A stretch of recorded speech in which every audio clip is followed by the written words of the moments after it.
This week on Death of the Reader, a signed confession finally turns the whims of the story against Flex, and we'll be speaking with Daniel McMahon, writer on LA Noire, about making murder mystery video games.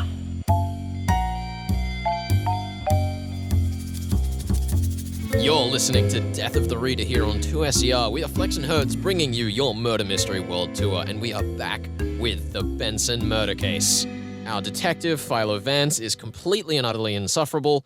Yeah. But, hey, that's just how it is. Isn't that like the biggest draw of the novel? It's certainly the most interesting thing going on, in my opinion. I don't think if you were going to read all 12 Philo Vance novels that you'd be able to survive. I couldn't imagine doing that. That would actually kill a man. But for just one or two of them, it's amazing. Yes.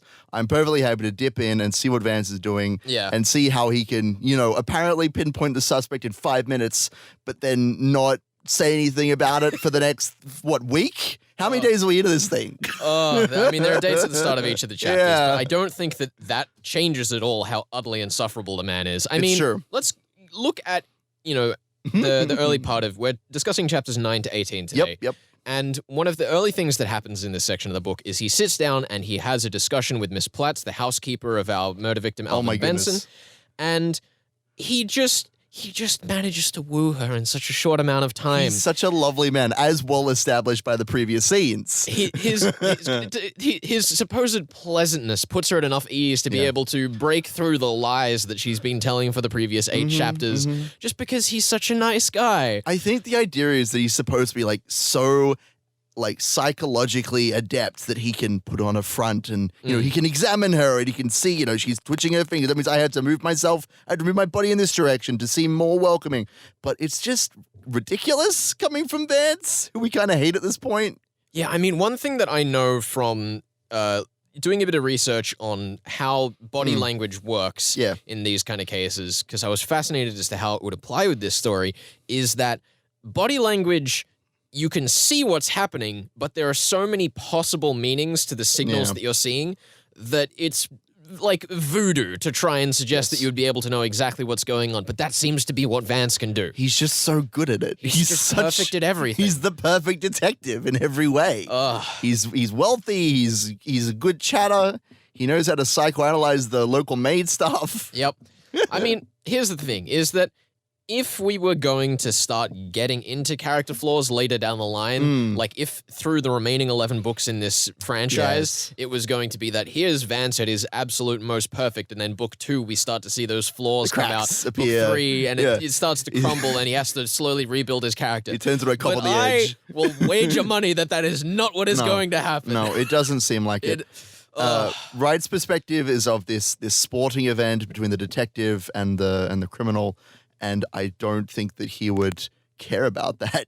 Yeah, no, absolutely. And one thing is with Willard Wright's rules, which we discussed a bit this week, and there's a discussion on the podcast for a bit more detail going through all 20 of them.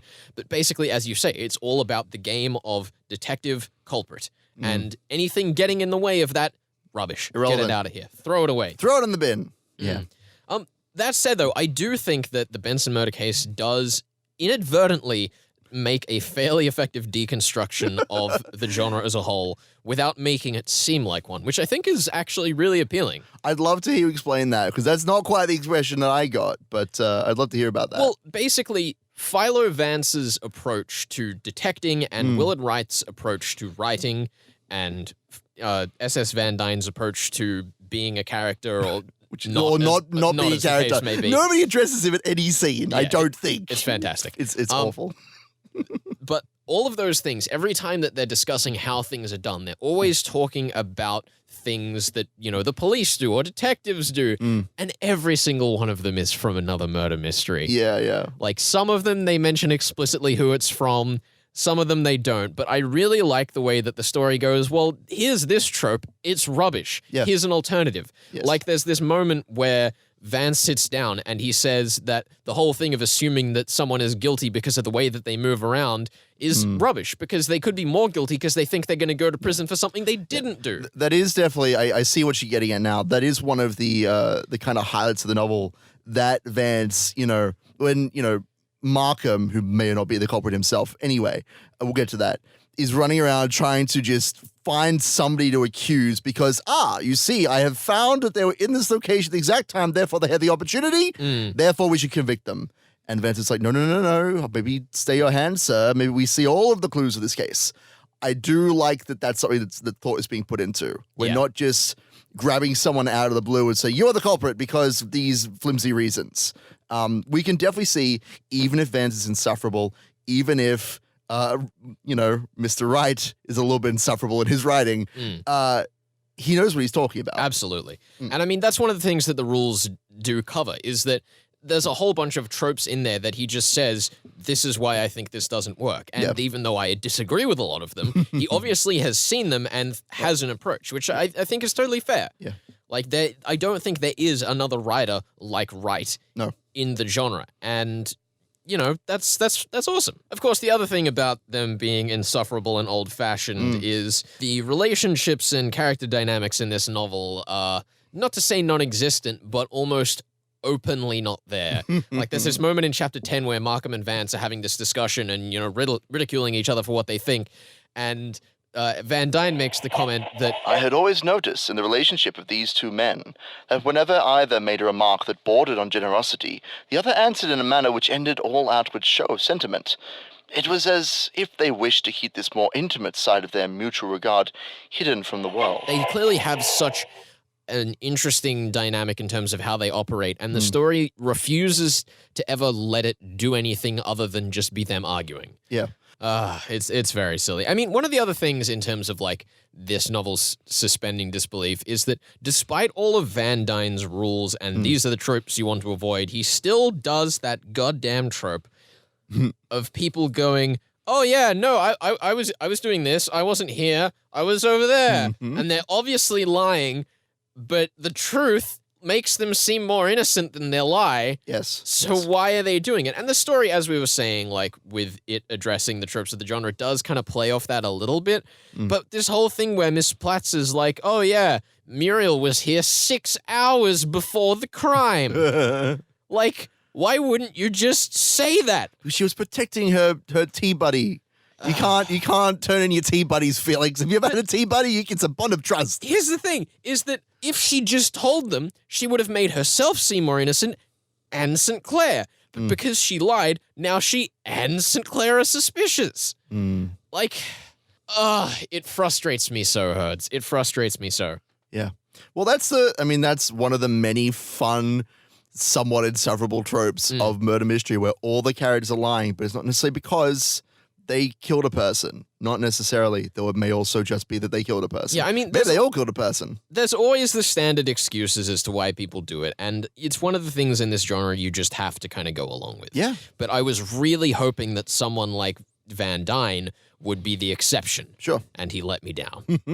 I guess while we're talking about, the possible culprits and before we get into the actual discussion in the final part of the show about who we think it is, I do find it very interesting the way that we start to deal with the Major and his involvement with the crime. Because so far he's not really under suspicion, even though I think it's him. He's been hardly in the story. He's barely even a character. No, he's more in the story than the other suspects. Don't even try me. All right. What is going on with the man? I don't know. Maybe he's the killer, or maybe he's just a man caught up in events beyond his control. Who knows? It's very peculiar. One might even assume that he could be guilty. I would never suspect such a thing of the Major. He's an upstanding army guy, or was. The reason I bring this all up and the reason I accuse the Major here is that I really do like the way that we're going through our possible suspects, the way that we're pointing at each of them and saying, like, well, here's all of the interesting aspects that make them possible, and slowly kind of making each of the possibilities tick off the list as that's not reasonable, that's not reasonable, that's not reasonable. And the pace at which we're doing it is really nice, to the point where I think that if you didn't know about Van Dyne's rules, you could be pointing in any direction right now in the story, and I really like that. Yeah, it's very well done. Either way, right now it's time to chat with Daniel McMahon, and we'll be back just after that with a discussion of who we think the culprit is, Herds. Who could it be? It could be anyone. You're listening to Death of the Reader.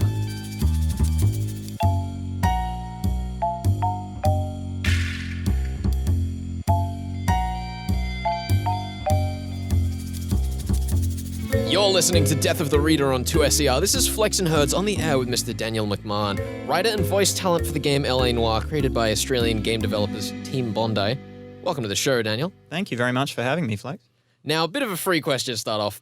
As part of the writing team for LA Noire, what kind of mystery stories and crime fictions do you see most reflected in your written adaptations of crime and noir? The most fascinating thing about LA Noire, which has been out in the press for a while, is that almost all of the stories in it were based on real newspaper material gathered from our extensive archive that we kept. We had a copy of the LA Examiner and the Herald Express for every day from December 1946 through January 1948.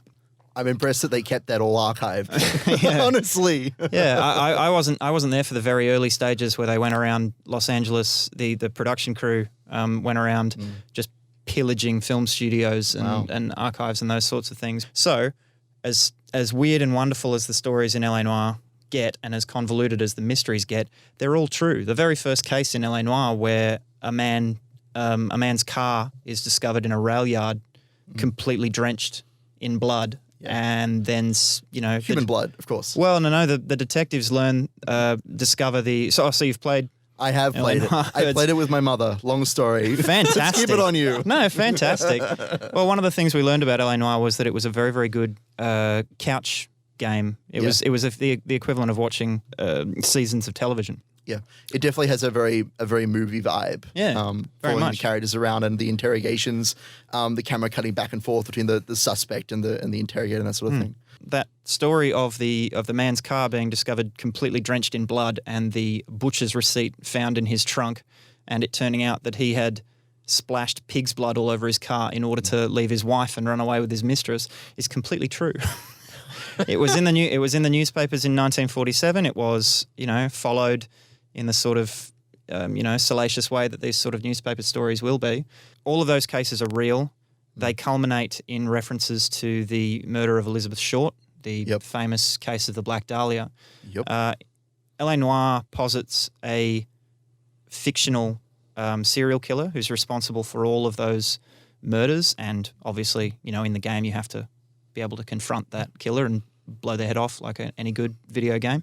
Of course. What else would you do? In real life, those murders continued all the way into 1948, and one of the later victims was a woman by the name of, if I'm remembering it correctly, Geneva Hilliker, who is the mother of the famous neo-noir author James Ellroy. If you've ever wondered why James Ellroy is such a weird and wild and damaged person, it's because his mother was a murder victim in mid-40s Los Angeles and, suffered at the hands of the man who killed Elizabeth Short, who, as we know, was never caught. Yeah.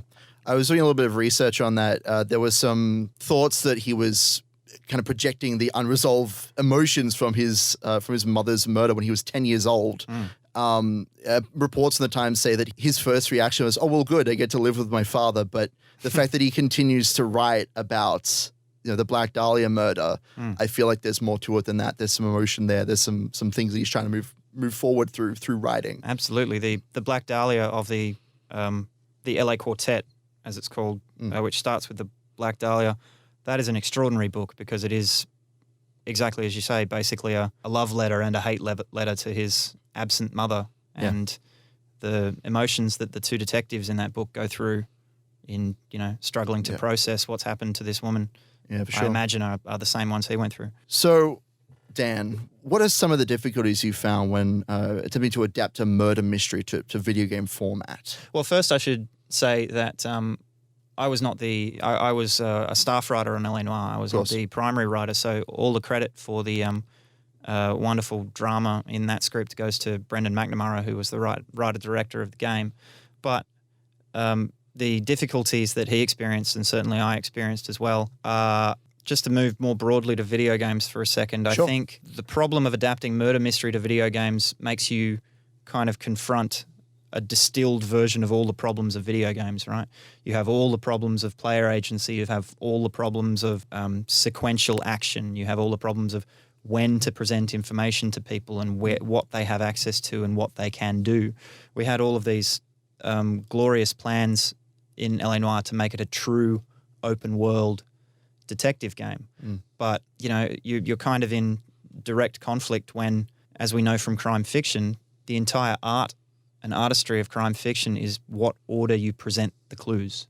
And the very, very skillful doling out of clues is basically the entire morbid appeal of crime fiction. So how do you reconcile that with a video game where ideally you should be able to find whatever you like and speak to whoever you like and say whatever you like to them? Yeah, I think that it was a very impressive feat to attempt to create an open world like that. The game that I always come back to when I think about murder mystery fiction, it's what got me interested in the genre to begin with, not a novel. I know this is heresy to many, but it was a video game by the name of The Last Express. It was made or released in 1997. Have you heard of it? Have you? I have heard of it. I've not played it. Oh, it's a real gem. It's a bit rough, but it's a gem. It's John Mechner, right? It's the Prince of Persia guy. Yes, that is exactly who it is. The thing about The Last Express was that it came out in 1997, but the studio was going bankrupt at the time. So the first team to go was the marketing department. That's why nobody has heard of it or played it. But it's the way that the team decided to get around these problems of agency and, as you say, time and presenting clues sequentially, is that the game is constricted to a very narrow play area. There are only 4 cars in this train that the game is set on, the Orange Express. There are these 4 cars that's set on. And the actors or the characters in the game, they run on a schedule. So the clues in the game that you can run across will only happen at certain times. And if you're not in there at that time, then you'll miss the conversation completely. You'll miss those clues. And that's totally fine. The game has a rewind mechanic. Wow. So that's how they kind of tried to address that issue. I find it fascinating. Absolutely, it's fascinating. It's such an elegant solution to the problem of open world video game geography to literally set your game in a corridor. Yeah. Pretty big much. Corridor that with wheels that rolls along, rolls along track. Yes, it's fascinating. But obviously we didn't have that luxury in L.A. Noire because we had the entirety of Los Angeles to explore. And the other part of it is one of the design decisions on L.A. Noire was that people should not be able to dead end themselves either in conversation or in their investigation. And it sounds as though The Last Express, you can. You can absolutely. Some of the best moments in the game, though, are when you dead end yourself. There's one particular moment I'm thinking of late towards the end of the game where you seem to have solved a deadly problem, and a man says, "Let's go get some tea." And if you go to that man and have tea with him because you've missed all the other signs that there's more problems on the train, you'll just die. It will just completely destroy you. And it's a quite humorous moment. Yeah. I suppose that also reflects older style video game design where it was a lot more about just going at it again and again and again until you had that perfect run. For sure. And I think the other part of it is as a writer or a reader, you have to reach a place of equanimity with the fact that some people may not get the best version of your story. Which is a very difficult place to get to. I think when you've worked so hard, particularly when it comes to murder mystery and crime fiction, when you've worked so hard to put together all the moving pieces of your plot, it's terribly frustrating. Yeah, I mean, one of the things that I always put out there as the best feature of crime fiction and particularly murder mystery is that you can read it again in second time and it's basically a different book because you see all the clues looking out in front of you. Do you think that that's a similar experience in how you can present it in video games, or would that just not gel in terms of people trying to make so many different actions on a replay? Ideally, we want to move towards this place where the replay value in a video game murder mystery is that you can come closer and closer to the truth each time. Unfortunately, in a game like L.A. Noire, I don't know. There's plenty more conversation to be had. There's plenty more freaky digital faces to look at. Yeah. But the fact that we had to bring so much back to that kind of linear path means that perhaps the replay value was damaged. But it's a wonderful dream to have this sort of, it sounds like The Last Express might be something more in line with that there is more conversation to be found, more character to be found, and perhaps the replay value in the thing is that on a single playthrough you may not solve the crime. You're listening to Death of the Reader. This was Flex and Herds with Daniel McMahon. Thank you for chatting with us today, sir. No, thank you very much for having me. That was lots of fun. It's excellent. We'll be back in just a second with more on the Benson Murder Case.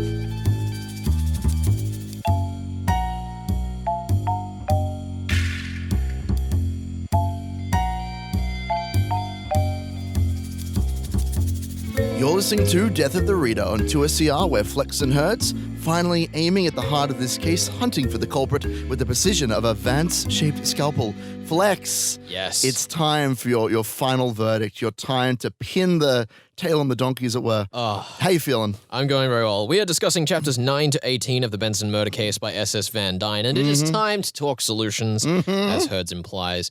Now, it's a very interesting position we're in. Yeah, we've just had a confession. We've just figured out who the killer is. I guess I was wrong all along. Yeah, it was Lecoq. What a shame. That bumbling fool. What a fool. Who would have thought that he'd be capable of killing, despite being of a military background, such a thing, having a weapon that he's tossing in the river? He has the motive. He has the means. He has the wit, I assume. And he's just confessed. 2.5 suspects right now in the case. 2.5? Yes. Who's the half? The half is 5. Oh, I see. Because we have the Major, we have Lecoq.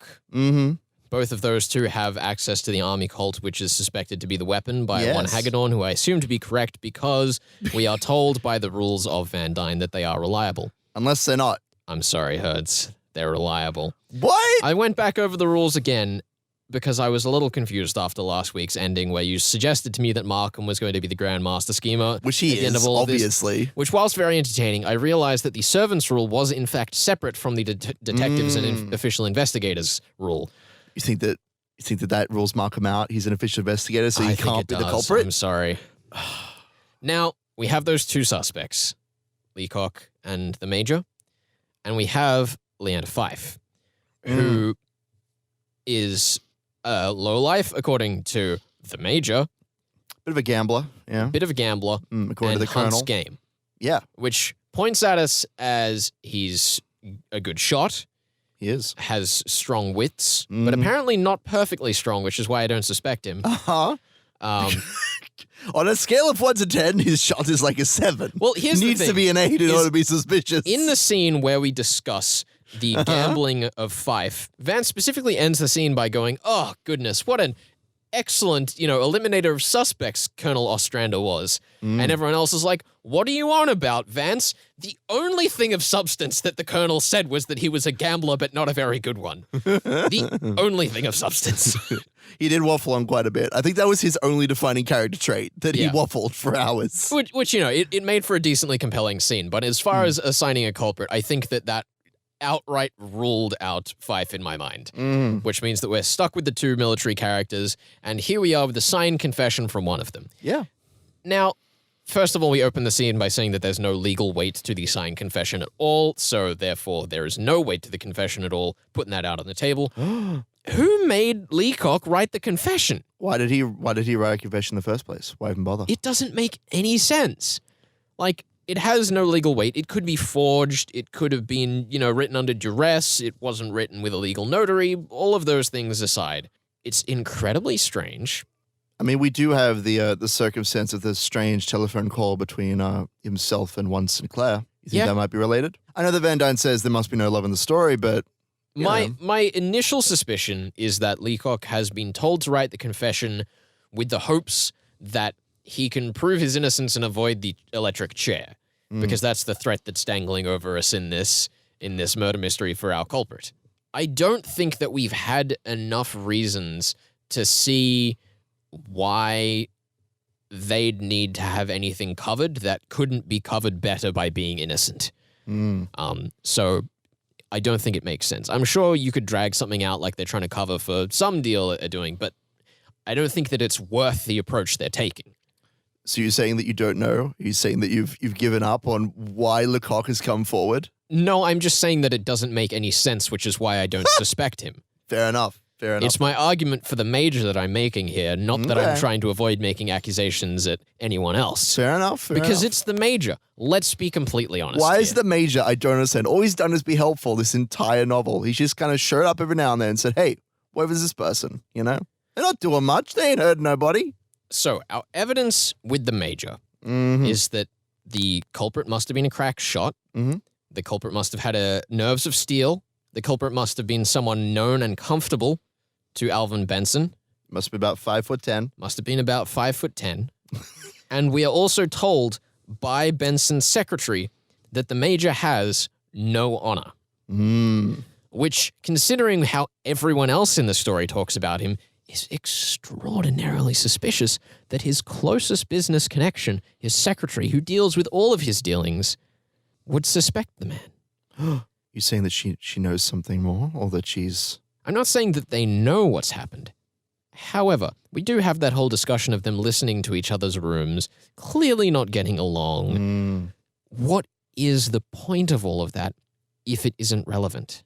You think that these strange whisperings, these eavesdroppings on each other, there's something funky going on in the business? Absolutely. I think that whatever is happening, I'm assuming it's some business deal or some, maybe the whole reason that Leacock has written this confession is over a business deal, because Sinclair seems to be a business associate that the Major isn't happy with. Because it's under Sinclair's name, he doesn't know that it's connected to his former, underling in his unit, Leacock, who he seems to have a very high opinion of.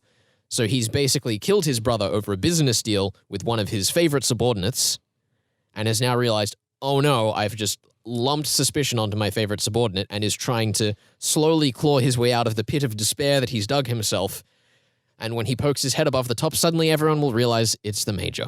At least that's my theory. It is an interesting theory. I like it. The Major. He's a good boy, but maybe he's in over his head. Maybe he's not as honorable as most characters might see on the outside. But I want to posit something slightly different to you. What's that? Because I think, sir, that you have missed the obvious answer here. As always. Because that's just how this show is. You're always missing the obvious. Always flex. missing the obvious thing. That's just how it is. It's like your one character trait that everybody remembers. It's not like I'm the only one with any points on the board. No. So, I want to posit the theory that, as you say, it has to be one of these army folks. Has to be the Lecoq or Major Benson there. Or Colonel Ostrander, I suppose. Or Colonel Ostrander, but he was only there for one scene. I don't think it's fair for me to argue for him at all. But maybe Lecoq's done the killing and he's realized that all of these business dealings with the Major and Sinclair are coming up, and he's signed this confession. He's trying to bring his own crime to light to keep everybody out of it. So you are suggesting to me, yes, that the Major, Sinclair, Alvin Benson, and Leacock are all in some mafioso backroom deal. Basically. And that Leacock has been asked to take the fall. I don't know that he's been asked to take the fall. Maybe he's just doing it because he's a chivalrous good boy. Maybe Major Benson has said, like, yo, don't do that. And Lecoq's like, yo, but I have to. I see. This is my duty as a man who loves a woman and has many good friends. He's taken Alvin into the back room and he's plugged around him and he said, I gotta take responsibility for this now. Basically. I see. And this isn't a real mafia. Let's be clear. I'm not stepping on Van Dyne's rules here. There's no secret organizations. Damn, you caught the hole I was because about to because I know you were about to say that, and I'm familiar with the rules, sir. I don't know what number it is, but I'm familiar with the rules. However, I want to pose to you something slightly different, Hertz. I don't think that that's the direction the story is going to go. I reckon in the next chapter or two, we're going to immediately be rid of any suspicion on Captain Leacock. Well, it is time for the cross-examination. It is indeed. I suppose that over the last few chapters, we are in fact going to draw more suspicion on Leander Fife. Because we know that it is his car that was seen at the scene of the crime. It's true. I don't actually have a particularly great explanation for why that is. I was about to ask. I will concede that. I did not spend nearly enough time looking at Leander Fife because I do not think he is involved. Are you telling me in a worthwhile way, shape, or form? Are you telling me that you don't know everything about this story? Absolutely. By this point? I absolutely By the second part of the story, you don't know everything? Well, that's like minus a billion points, obviously. Come on now, I expect more of you. So I suppose that the final question is going to come down between the Major and Leander Fife. And it's going to be the Major, Hertz. Well, we'll have to see what happens next time on Death of the Reader. Yes, we will be going to the end of the Benson Murder Case, and you can tune in to find out what we're covering next week. This is Death of the Reader on 2SER. Thank you so much for joining us. We'll see you next time.